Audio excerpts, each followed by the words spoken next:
Welcome to the Tennessee Achieves Virtual Community Service webinar. These webinars are designed to provide you, Tennessee Promise students, with an opportunity to learn more about college success tips, careers in your potential field of study, and other topics we think you will find interesting while you are navigating your educational journey. These webinars will also help you complete your community service requirement while it may be difficult for you to do so at this time. A few housekeeping details before we get started.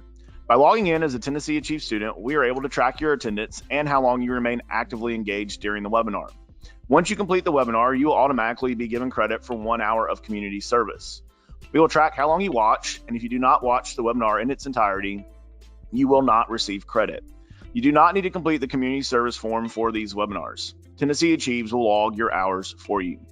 Tennessee Achieves staff and partners across the state are providing important insight and information we think you will find entertaining and informative. We hope you enjoy this new series of webinars. Welcome to the Tennessee Achieves Virtual Community Service webinar in our series of webinars to help you, Tennessee Promise students, complete your community service requirement at a time while we know it may be slightly difficult to do so.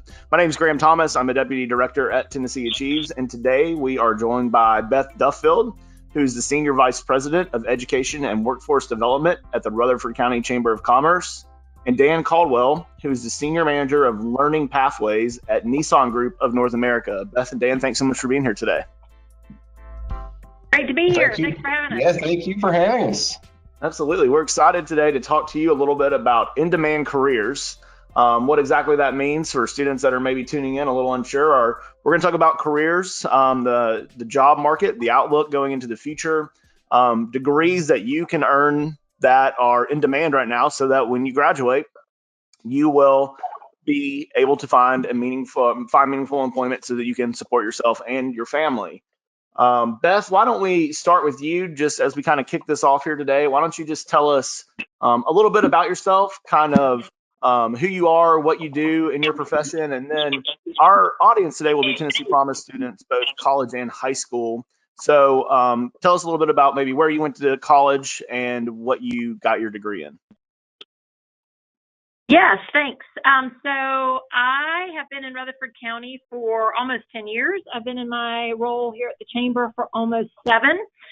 And my college background, so I was a first-generation college student, went to a small Christian private school a really long time ago, and actually got a liberal arts degree, but was fortunate enough to get into a marketing career from that then led into an interest in education and higher education work, which led into workforce development and what I find myself in today, which I absolutely love because it gives me an opportunity to connect students and educators with the real world and the many great jobs that we have available, not just in Rutherford County, but across the state of Tennessee.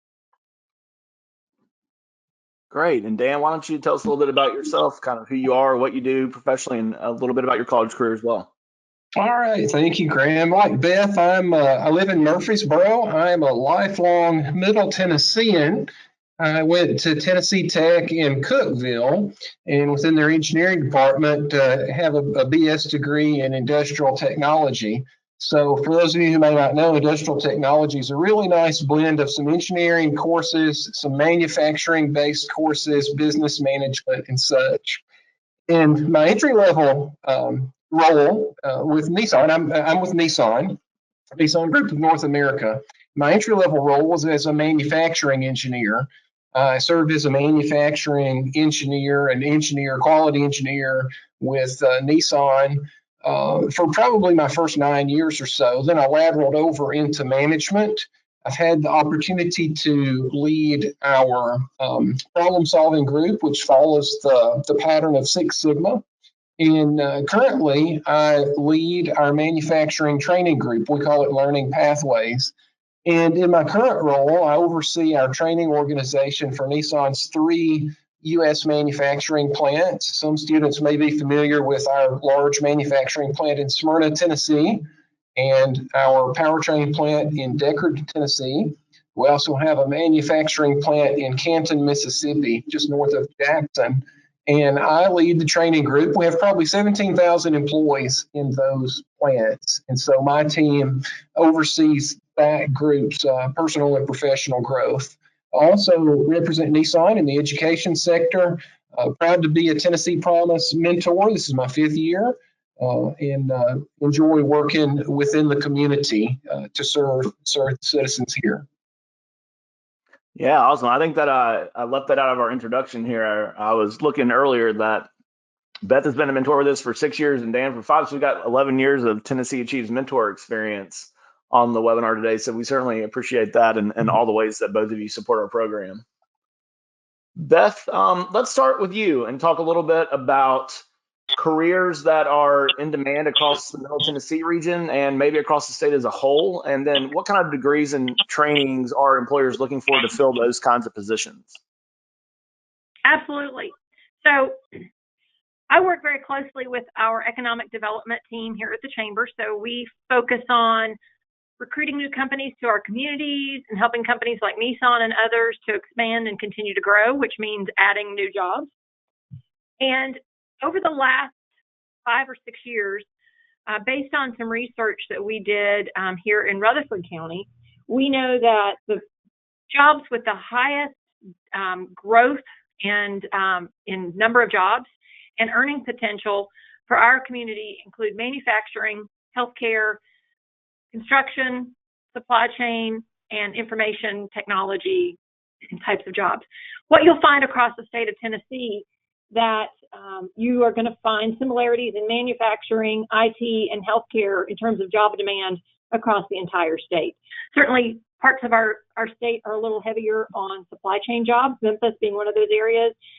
Middle Tennessee is one of those areas that is heavily focused on supply chain jobs. In fact, in the last 5 years, just in Rutherford County, we've seen an 84% increase in the number of jobs in supply chain management. And that's not just pickers and packers that you would typically think of from Amazon, but those include planners, purchasers, supply chain management professionals, organizers, buyers. So there are many, many different jobs within the supply chain industry. In terms of degree requirements for those jobs, so certainly in healthcare, you're going to have some type of certification. Starts out with a CNA, typically from a nursing pathway. You can get that actually in Rutherford County as a high school student, but many of our assisted living facilities offer those certifications at no cost to an individual. The next step in the nursing pathway is typically an LPN certification or a licensed practical nurse, and those are available at our TCAT. In about 12 to 18 months, you can earn your LPN certification. And then that progresses on to an RN or a BSN, either at Motlow or at other community college or four-year institution. Manufacturing, some of those jobs you can get right out of high school with industry certifications that you can earn in high school, like a NIMS welding certification or a Siemens Level 1 certification. But as Dan can allude or share more in depth on, certainly to progress within manufacturing, you're going to have an associate's degree or a bachelor's degree in a number of different areas. One of the career fields that is really broadening its opportunities in terms of requirements for degree attainment is actually information technology. So we're seeing a shift there to where companies are looking more at industry certifications than actual degree attainment. But the whole point in all of this is that to be successful, students, individuals, adults are going to have some type of additional training past high school to be successful in their career. Yeah, absolutely. It looks like from looking at your slides here and listening to you talk, the more education, probably the more likely you are to make a little bit more money. Absolutely. So Dan, let's talk a little bit more specifically about Nissan, one of our largest employers in Middle Tennessee and one of our largest employers across the state. What are some career opportunities that are currently available at Nissan for students that are graduating right out of college? What kind of credentials do students need to have to be hired? Okay, well, I've highlighted some on the screen, and I will note that in addition to our manufacturing presence in Tennessee, Nissan's North American headquarters is located over in Franklin, over in neighboring Williamson County. So I've included some of the roles that that people could pursue within our headquarters. But starting out, looking at the left side of the screen, roles that will require a bachelor's degree would be a supply chain management analyst, or to go into purchasing as a buyer. We hire people into human resources as a business partner. Finance certainly needs a degree as an analyst. Engineering, we've got various engineering disciplines: production, quality, process, or systems engineering, and then the marketing and sales analyst. There are several roles that someone could step into with an associate's degree or a technical certificate, one of them being an information systems or information technology programmer or analyst. Beth alluded to that some roles do require industry certifications. And certainly, I think IS and IT is one of those industries that probably has the most certifications. Again, thinking about a technical certificate or an associate's degree within maintenance, we have technicians and technologists. And while we're thinking about maintenance, I don't want you to ever think in terms of, say, janitorial or just breakdown maintenance. Our maintenance technicians are very highly skilled. They program our robots, they program all the automation, they set up new equipment. They can predict when a piece of equipment is going to fail so that we can make necessary repairs before it shuts down the plant. So very highly technical role.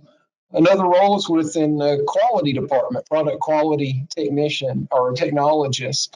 Over on the dealership side of the house, and of course we've got dealerships all across the state, a dealer service technician would need a certificate from tCAT. And then I included another role that's kind of influenced by Nissan. If someone had an interest in going to work at an independent body shop, which are certified by Nissan, not necessarily owned by Nissan, you definitely need a certificate as a collision repair technician to step into that role. Great. So it sounds like you got a lot of different opportunities at Nissan, not only in the manufacturing, but kind of all across the state, Middle Tennessee, and several different varieties, and all across Tennessee. Absolutely, absolutely. And Beth had mentioned the supply chain industry. She's absolutely correct. It is huge. We do have some parts distribution centers in Tennessee, one in Memphis, one in Mount Juliet, and so it's a pretty broad field. And again, I'll just point out these roles that I've listed, these are simply entry level roles. So someone who's thinking in scope or in terms of a career, there are opportunities to progress and rotate and advance beyond these roles even. Yeah, absolutely. I think we're going to probably talk a little bit more about that as we go on throughout the webinar today. Yeah. So Beth, as we're looking big picture, Middle Tennessee, across the state, what are the benefits for students to go to college? How much more money can they make? What are the jobs that we're talking about that become available to them with a degree, maybe versus students that are not going to college? What jobs are available for them? If you had, a few minutes here to sell students on going to college, what's your pitch? So my pitch for college is that I think, and we'll probably get into this a little bit later on in more depth, but I think when students are thinking about their future, they need to be thinking about their career goals. The second piece of that is, how do you get to that career goal? And for some, it may be a terminal degree at a tCAT or community college, at least to start out. For others, it may be a bachelor's degree or PhD. Maybe they're a lifelong learner. I think it really depends on your career goals. What I think is really interesting is, according to Forbes magazine and Georgetown University Center on Education and Workforce Development, some recent studies that have come out or papers, associate's degrees in STEM fields, so all of those industries that Dan and I have been talking about, IT, healthcare, construction, supply chain, manufacturing, all of those are STEM fields, so science, technology, engineering, and math. Associate's degrees in STEM have greater earning potentials than some bachelor's degrees in non-STEM related industries. And I'm certainly not saying that a 4-year degree is not necessary. I have 2 college-age sons, and they're at 4-year universities. but they chose the university based on financial and career goals. So I think students really need to think about what are their career goals and what's the best option for them.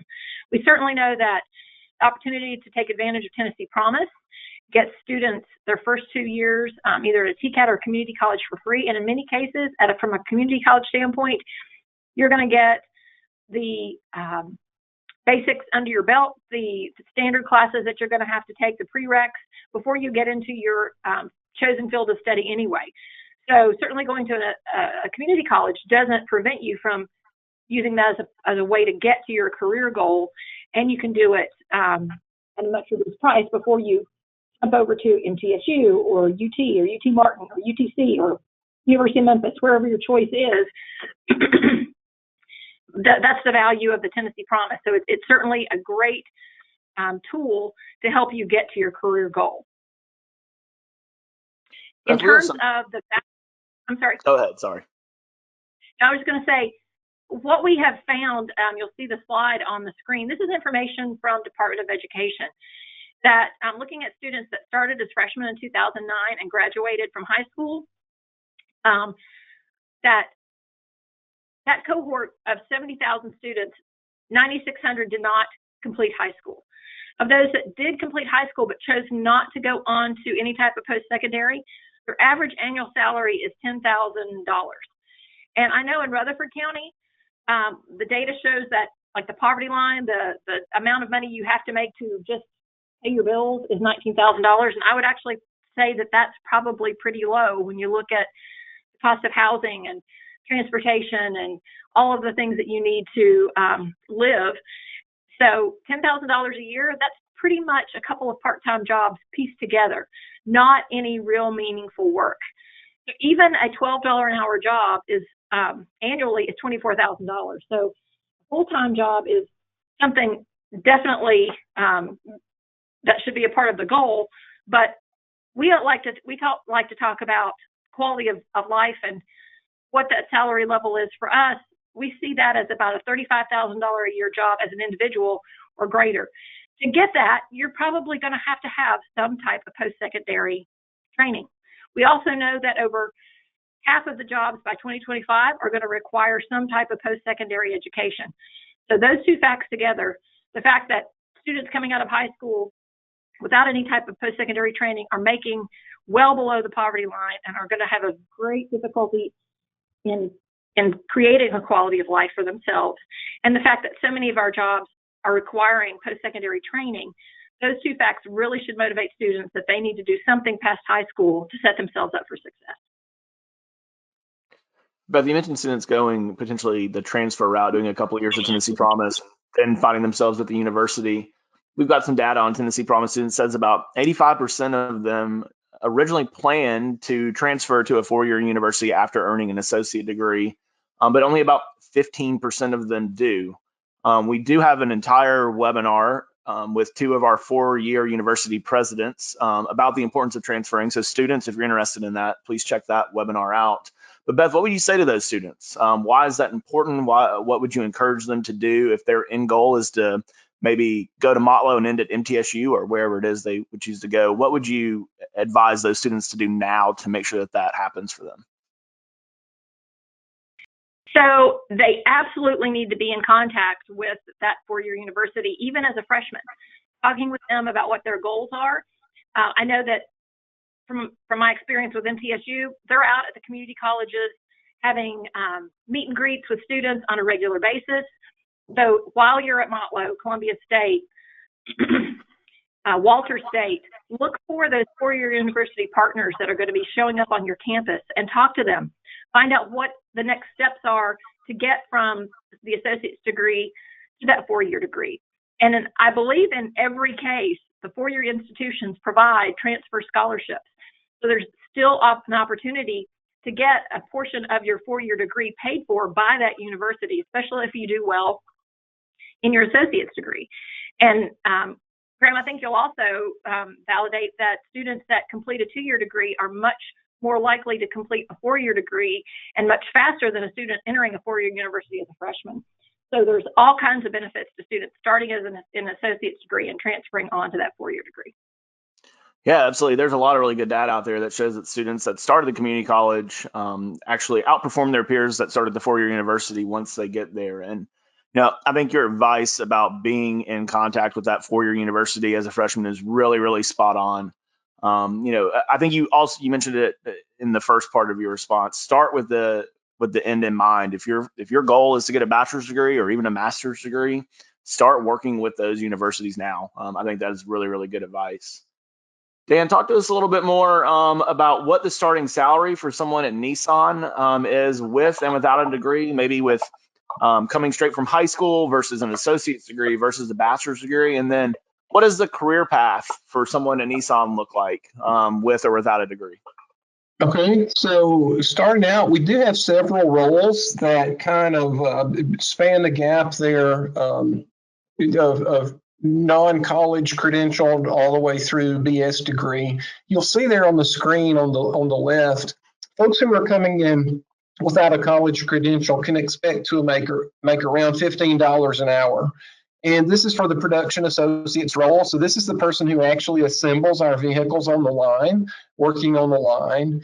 Happy to bring people into that role, but we certainly don't want to leave them there. We want to give them promotional opportunities.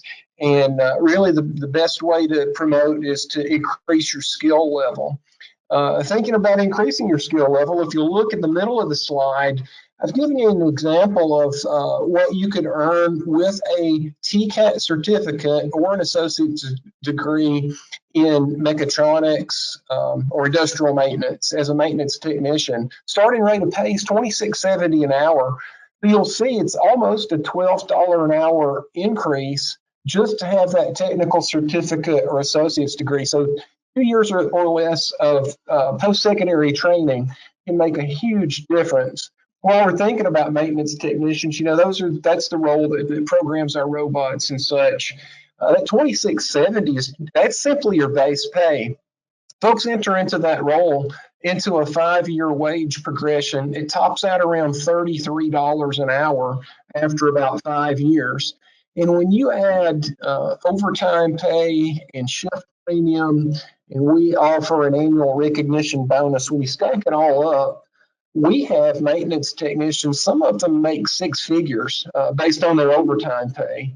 So when you think about the value proposition where you could pursue an associate's or a TCAT certificate, going tuition free under Tennessee Promise, and then you step out basically debt free into a role making $26.70. That's quite a value proposition there. Comparing that with what you could earn with a bachelor's degree, those roles that I mentioned earlier, analyst, buyer, and business partner, they're going to start out around $50,000 a year, and then an engineer is going to start out around $65,000 a year. So those are entry level wages, entry level salaries. But if you want to advance in the company, really a degree is essential for someone who wishes to advance. Now, we've seen some folks who start out working on the assembly line, come in straight from high school, do a great job. They kind of increase their skills just in-house.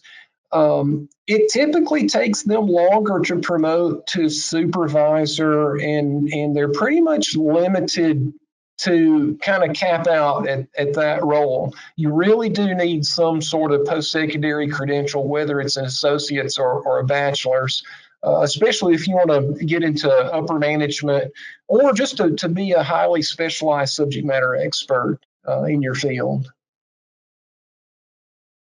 Yeah, absolutely. Sounds like there's a lot of different opportunities there based on, a lot of opportunities there once you have that post-secondary credential.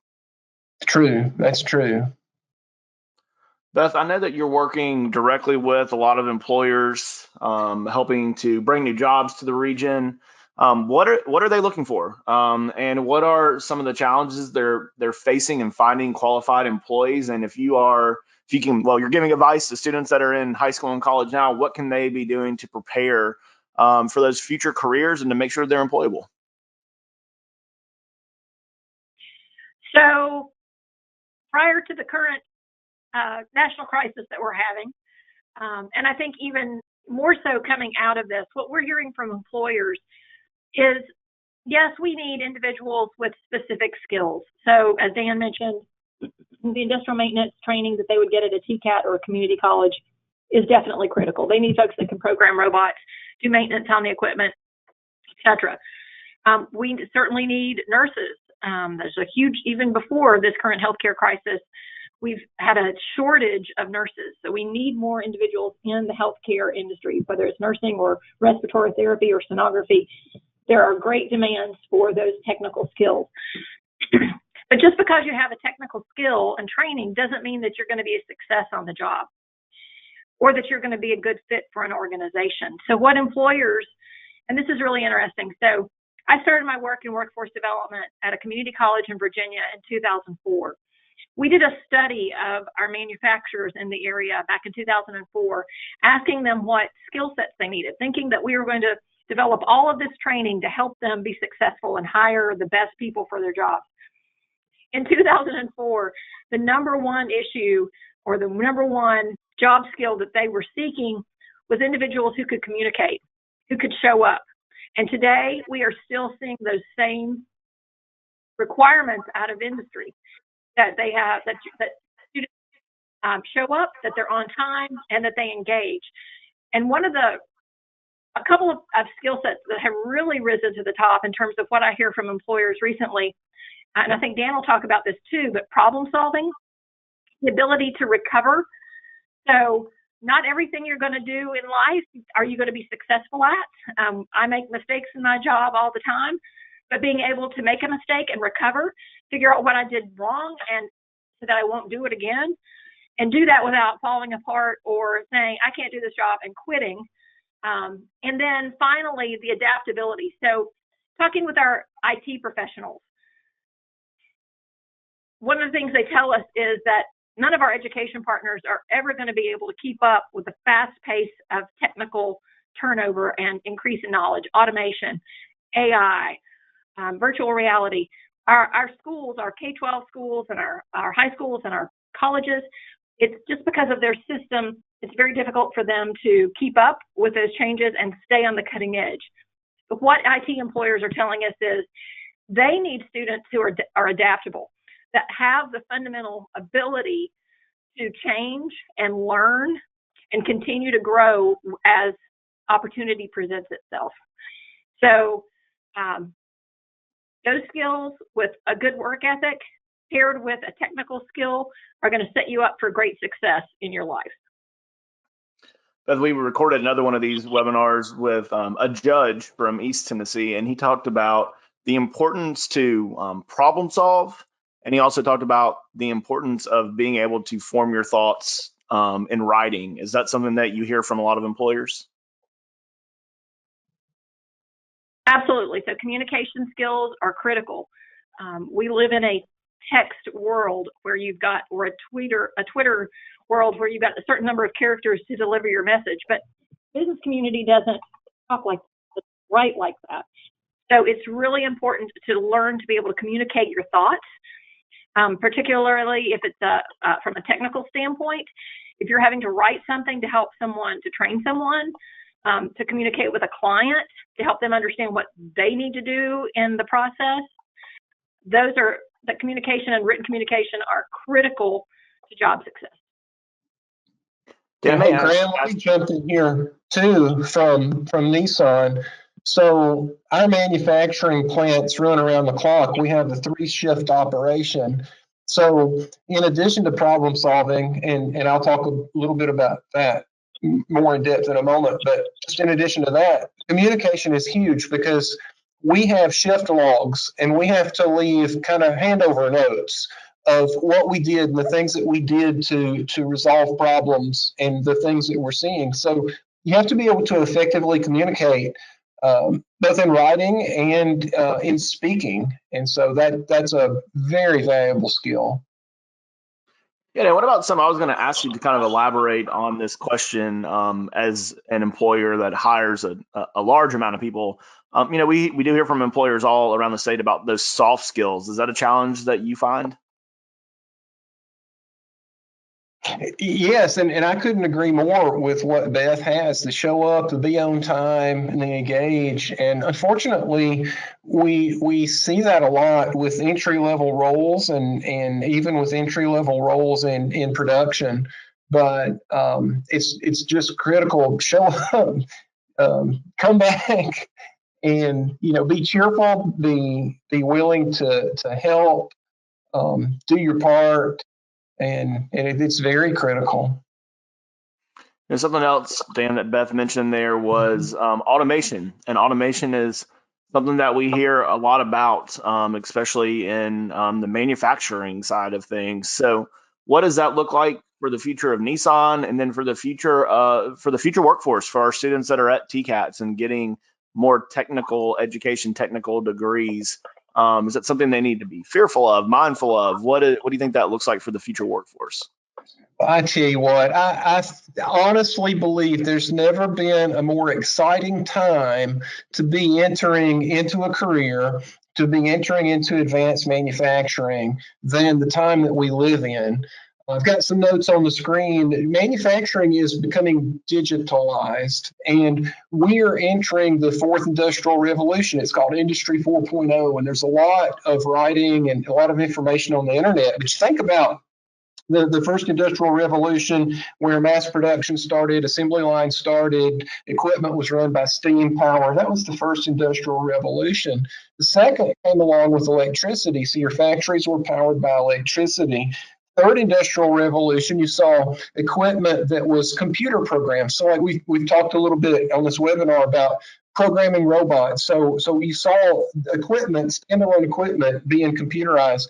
But this industrial 4.0, it's the technology that links it all together. It links the factory together, and we're introducing new artificial intelligence technologies, virtual reality, augmented reality for training. We're introducing new manufacturing processes like 3D printing. They call that additive manufacturing. And what we're seeing is that to run these factories, skill level, yes, it will have to increase, okay? But that's going to result in more meaningful and rewarding roles.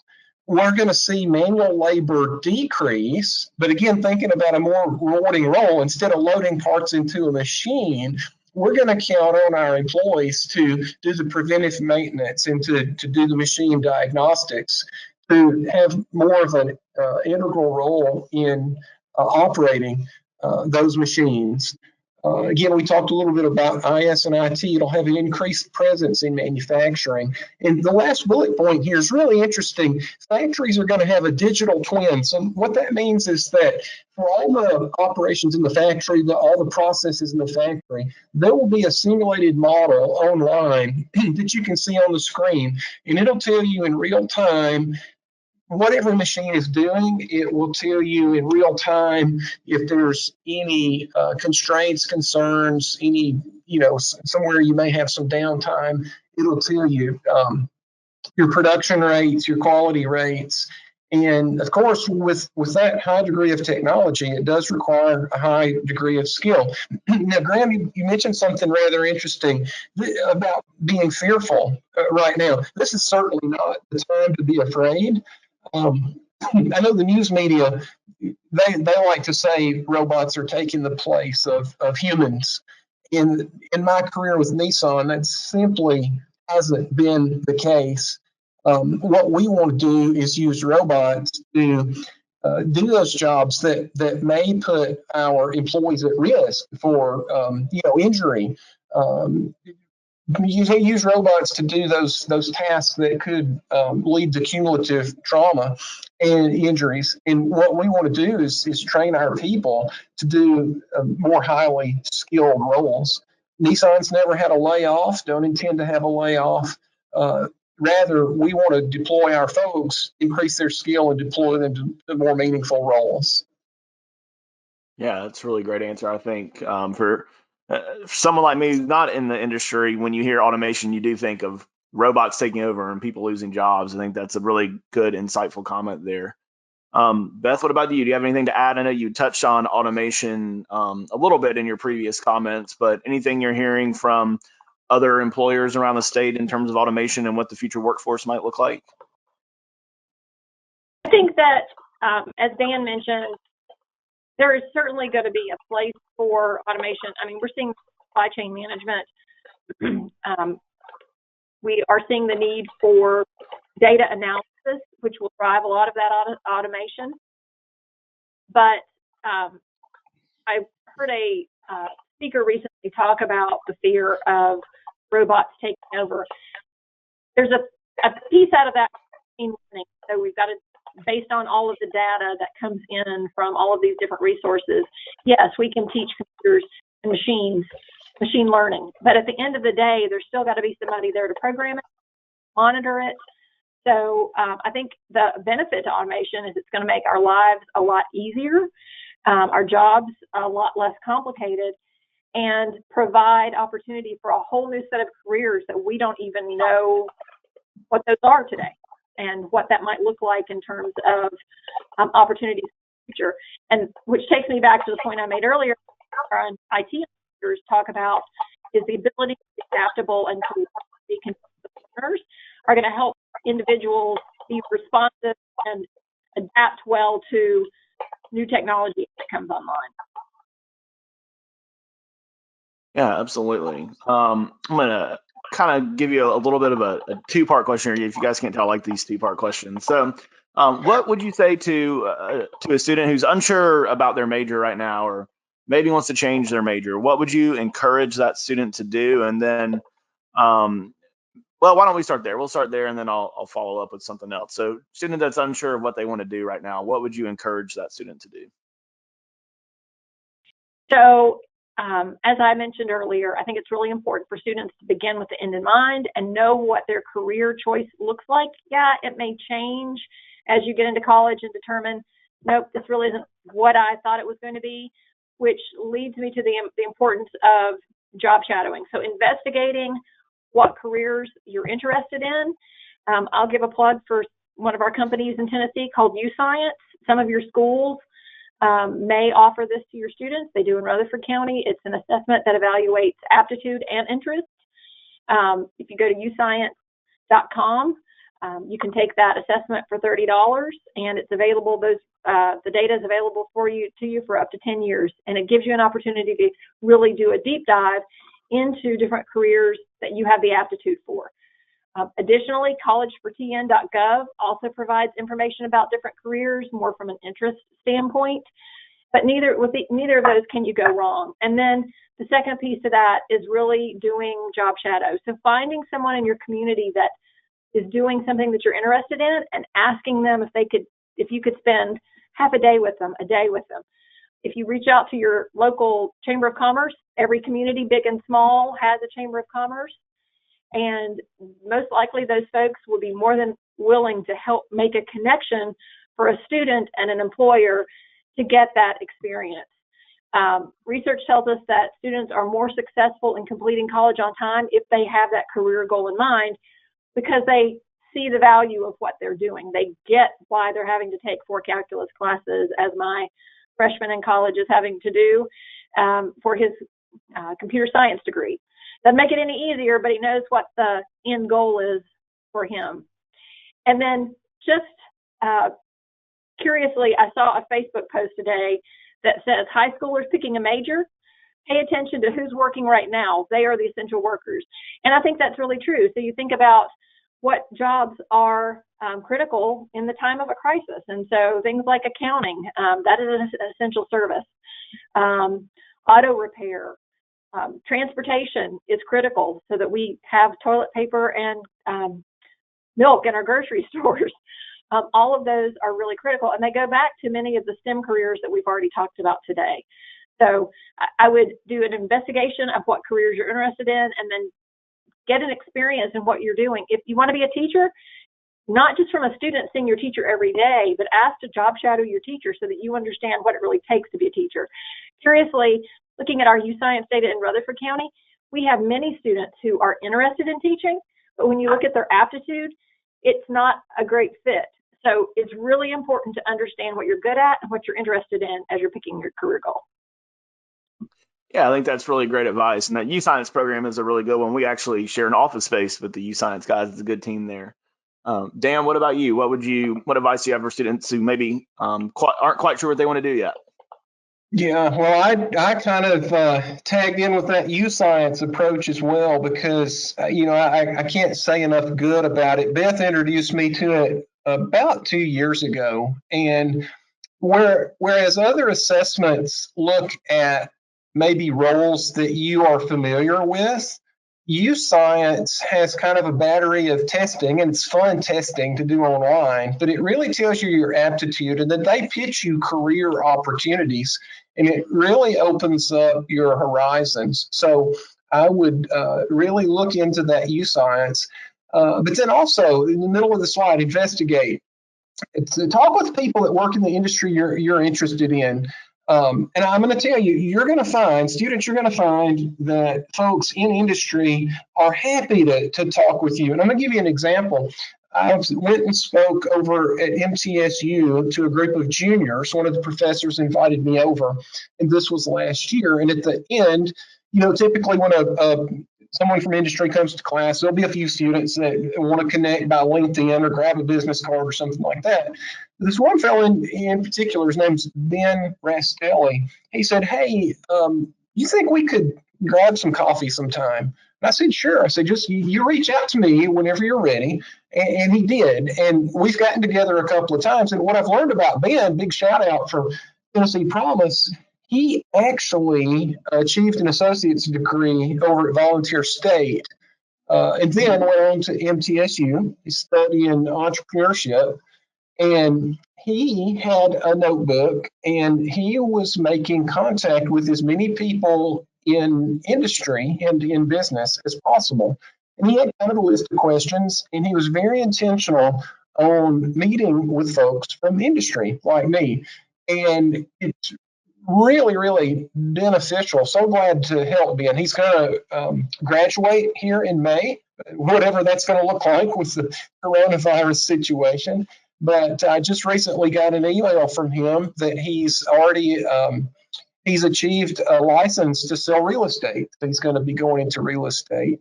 So definitely reach out. Third thing is under the slide, practice intention. So, for years, I think we've heard the old phrase, it doesn't matter what your degree is in, only that you have a degree. But really, with technology becoming more and more specific, do like Graham, I think you summed it up well. Start with the end in mind and be very intentional in choosing a career, and then kind of reverse engineer and find a post-secondary path that'll get you into that career. Because really, there aren't many roles these days that you simply need the experience of, say, 4 years in a university setting. You really need to build a skill set to be successful. Yeah, absolutely. I think that's really good advice. So I graduated in college in 2008, probably the last time that the economy was in such turmoil or as much uncertainty as there was in the economy as there is today. And I remember watching on TV all the job outlooks and thinking, how on earth am I ever going to find a job in 2008? So what do you guys think is happening with the economy? What do you think may change for these students that are graduating college in May and are going to be out looking for jobs at a time when you probably cannot necessarily go in an interview like we always have historically? What do you think the job search looks like for students that are entering the workforce here in just a few weeks? Yeah. Beth, you want to go first from the chamber? I'm going to let you go first this time, Dan. Okay. I really think we're learning as we go. This is just unprecedented.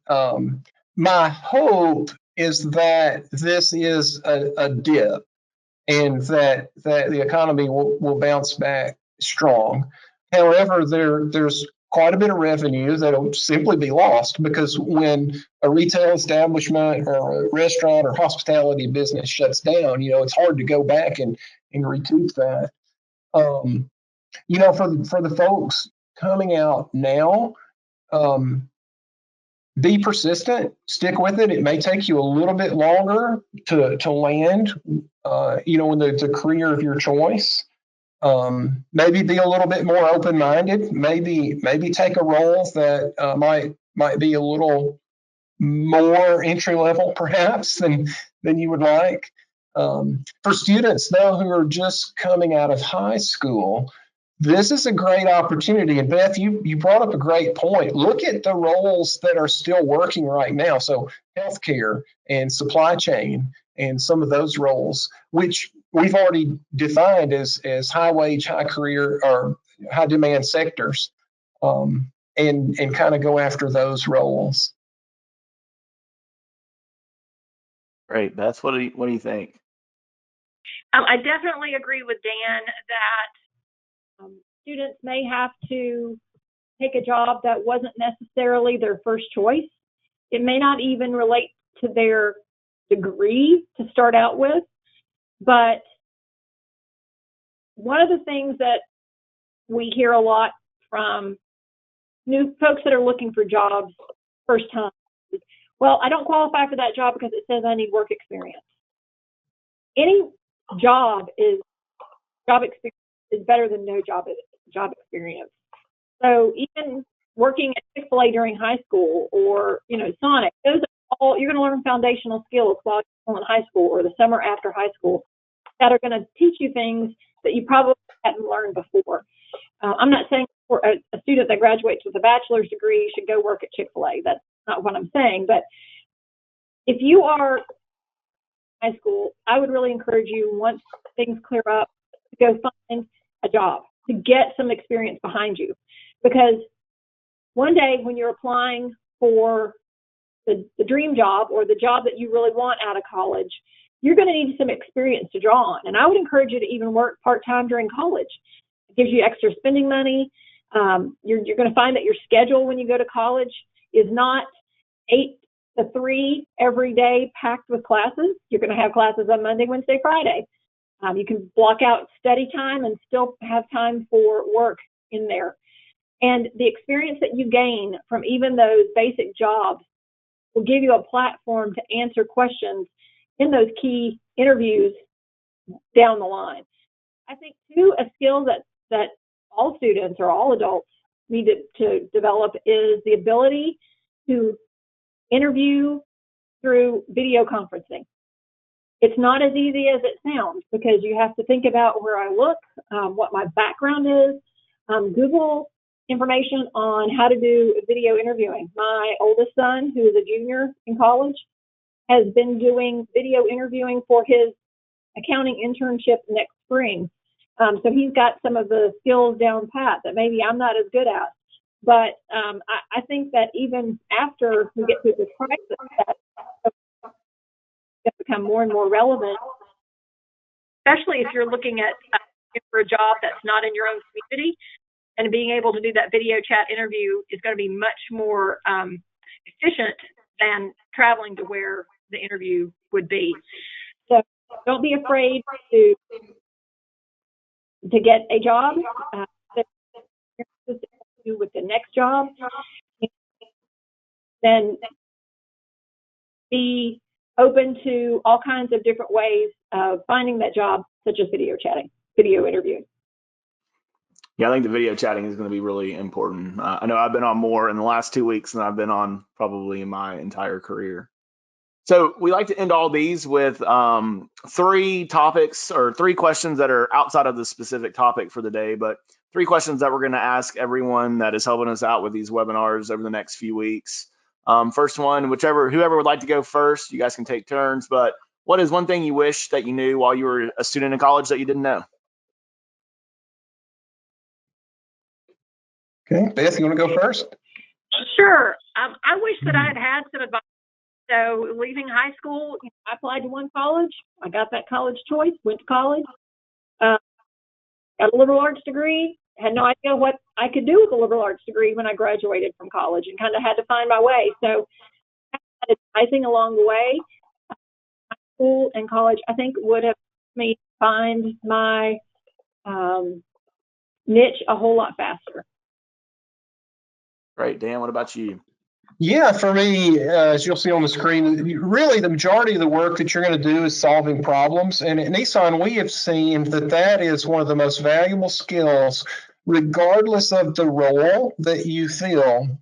One of the most valuable skills is problem solving. And I'm just reflecting back my very, very first job out of college, and it wasn't with Nissan, but I was a quality engineer and I was trying to solve a problem and I was just stuck. And our neighbor who lived down the street, he was nearing retirement and he was a tool and die maker. And I just went and talked with him, and he just knew the right questions to ask.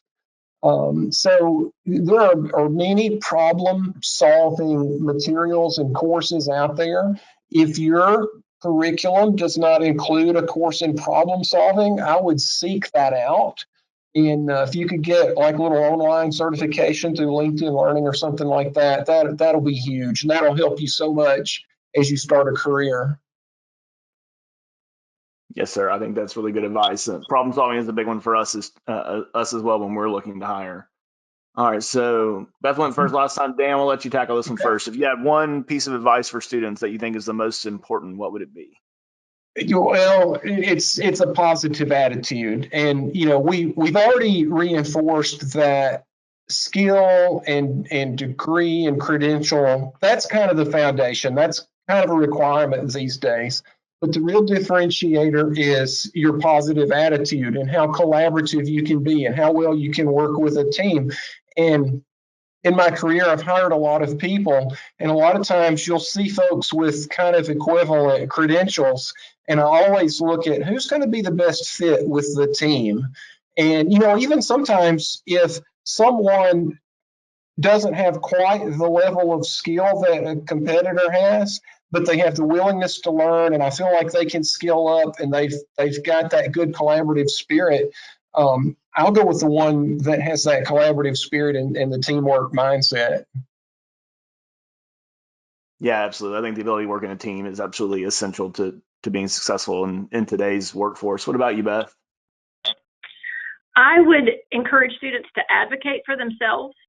When you get to college, you don't have a teacher or a career coach, a college coach or a graduation coach that's helping you along to make sure you get all of the assignments in, that you stay on track. It's going to be all on you. And so you've got to learn to advocate for yourself to be successful. And do not be afraid to ask questions. I know that to a teenager or a young adult, asking a question is a fate worse than death. But you've got to learn, whether that's in class or whether that's talking to a professor after class or seeking out student services at your college to help answer a question. Faculty and staff are there to help you, but they can't if they don't know what your question is, or what they can't help you find solutions to your problem. Share those with them. And your Promise mentors and I are there to answer questions and to help you as you are going through your first year of college. Want to do that. Mentors love it when students reach out and say, hey, can you help me find an answer to this? Or what do I do about that? So you've got your mentors and tnAchieves and the AIRS Foundation and the whole state of Tennessee pulling for you. We want you to be successful. So we just ask that you advocate for yourself and don't be afraid to ask questions. Yeah, I love that. I think it ties in perfectly with the question that you guys answered before. I mean, you don't know what you don't know until you don't know it. And so ask those questions and make sure you're getting help if you need it. So final question for our panel today. Beth, if you weren't working at the Chamber, and Dan, if you weren't working at Nissan, what would you be doing? What would, if you could start all over and go into any career, what would it be? So I was doing supply chain management before I knew that supply chain management was cool. One of the first jobs I had in the area in, 94. I worked for Barrel Pencil Company. They were based out of Shelbyville, and the corporate headquarters was in Brentwood. And I was doing sourcing, which is management. So that was pre-internet, pre-email. Every night we would fax an order, excuse me, and specifications to our manufacturer overseas. And then the next morning we would get responses back. So I didn't know that was supply chain until recently when I started working with our supply chain employers. So I think now that I understand all the breadth of what that career field offers, I think that's supply chain management. Very cool. Dan, what about you?